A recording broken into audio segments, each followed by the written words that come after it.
So with that in mind, and then moving towards the album, Attention, you mentioned being able to speak about certain things that not everybody dares talk about, or which is in this case, I think, mental health, and kind of getting out of a bad spot into a better one.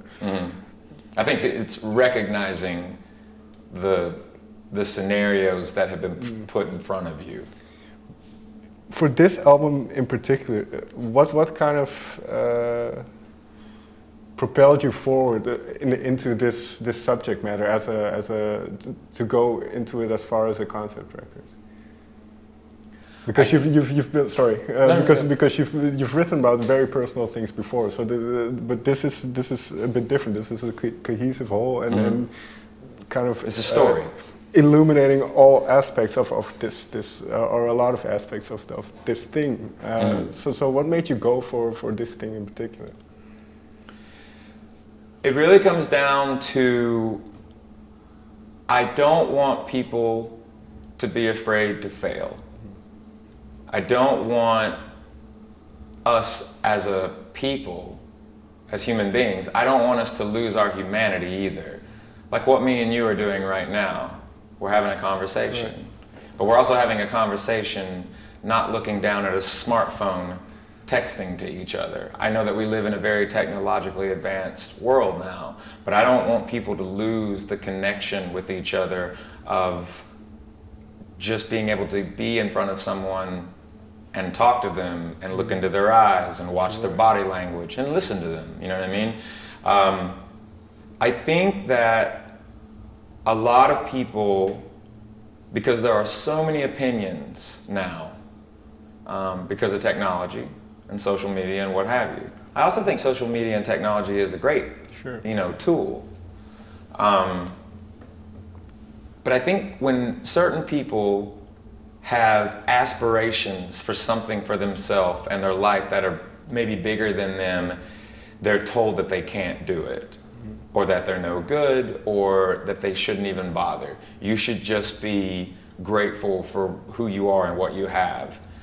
That's an interesting way of looking at life, because already you have pigeonholed yourself because you're listening to someone else and you're not listening to yourself. Because if you want something bad enough, that's all on you. No one can stop you from going after that. But I don't think that people are prepared to fail, and they think if they fail one time that it's over. It's not over. If anything, it's just the beginning, because I don't think that you're going to be defined by your failures. I think you'll be defined by the fact that you did not give up. And with Attention, the whole element, the whole idea behind this album was, it's not a traditional concept record in regards to, take for instance The Wall by Pink Floyd, or take The Who and Tommy, or even Queensryche's Operation Mindcrime. Those are very, very specific concepts with certain people's characteristics and certain places, and everything actually has kind of a title or a name. Attention is a little bit more ambiguous, because it's not necessarily a concept record, it's a story album. Everything takes place inside of a room too, in the beginning of the album, because it's meant to be listened to if you want to experience it the way that we wanted the listener to hear it, is from the beginning to the middle to the finale. And the beginning of the album, you hear what we call the machine heartbeat, and then the knock on the door opens, the footsteps, the chair that gets pulled up, you can hear someone sit down, take a deep breath, and then exhale, and then Devil starts. So once again, it's about the individual listener putting themselves inside of that room, in that chair. And on top of that too, we're making visuals for Attention as well, all the way through. We're actually leaving on the 4th of July to go to Los Angeles to do 2 more videos for the album. We've done Devil, we've done Human Radio, but we're getting ready to do Monsters and Get Up. Okay. Because we are actually going to film videos for all of the songs, and it will play out like a film. Okay. But that's the dynamic too of the album. There's a lot of subject matter there, that I think maybe certain people would not have put themselves out there as much as we have, but I feel like there might have been a line drawn early on in the making of Attention, Attention, and honestly enough, once we wrote the song, myself and Eric, that's another thing too. Eric Bass, who's our bass player, he's much more than a bass player because he produced Attention, Attention, and he mixed it, and he's a quite a big, as far as real estate of the songs, a lot of the songs were him and myself, along with Zach and Barry, of course. But I wrote Get Up about Eric. And that's where, you know, that line that might have been drawn, we just removed the line.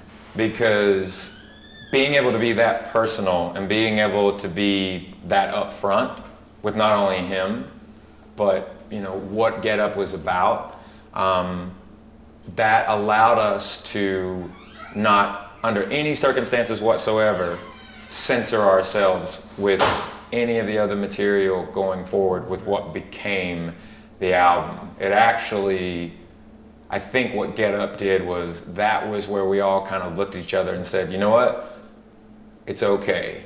If we're gonna do this, then let's do it all the way. And let's do it for real, and let's not sugarcoat anything. Let's just be very, very upfront with the world. But as you say, I can imagine, was it confronting to kind of say that to yourself, okay, we're gonna dig deep on this one? I think that it was necessary, honestly. I think that Attention, Attention is necessary, though.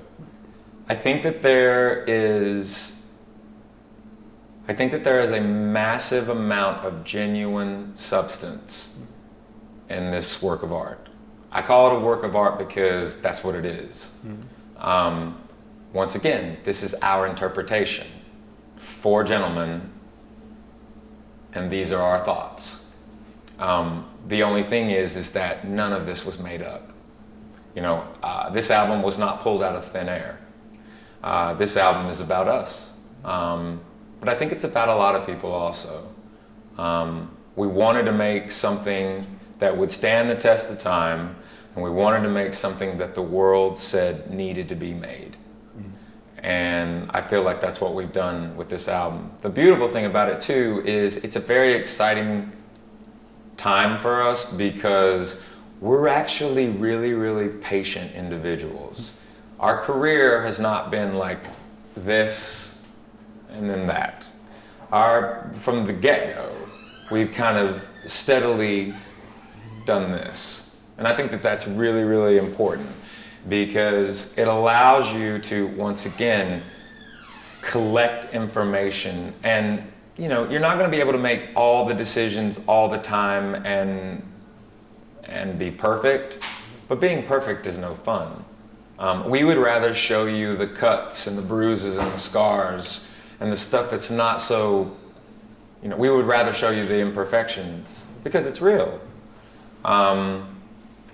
And I think that Attention, Attention's only today, actually, I think it's 1 month and 14 days old, you know? So that's interesting too. For us, we've lived with these songs for over a year. Right. And now the world is just starting to hear them. So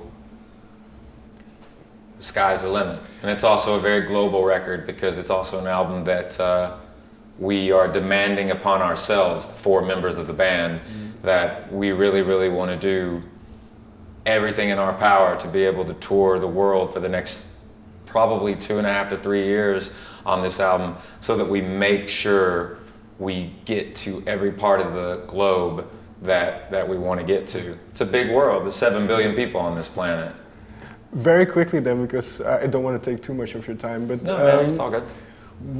Have you noticed a difference in response to Attention, Attention because it being so personal and talking about certain things that you don't often hear in music? Yes, absolutely. It's one of the first times that not only the band, our management, all of our entities that are a part of Shinedown, our business managers, our booking agents, our incredible record label, because in the United States, we've been on Atlantic Records for 20 years. And being under the Warner umbrella from the international side, and quite frankly, working with Max Lasada, and just his support of this album from an international standpoint, and everybody in America, from Julie Greenwald to Craig Cowman, and so on, there are so many people that they've always let us be ourselves, and they've always been okay with turn it in when you're ready. You know, they've never rushed us. And I think that they knew when it was turned in what it was, and what it has the potential to be, and what it also has the potential to do, not only for music, but to do for, you know, at least from our perspective, where people are in the world right now. And a lot of that is, don't lose your humanity. You know what I mean? Don't lose that, because it's important. And everything is one step at a time, but so far it's been met with, from the public that is, that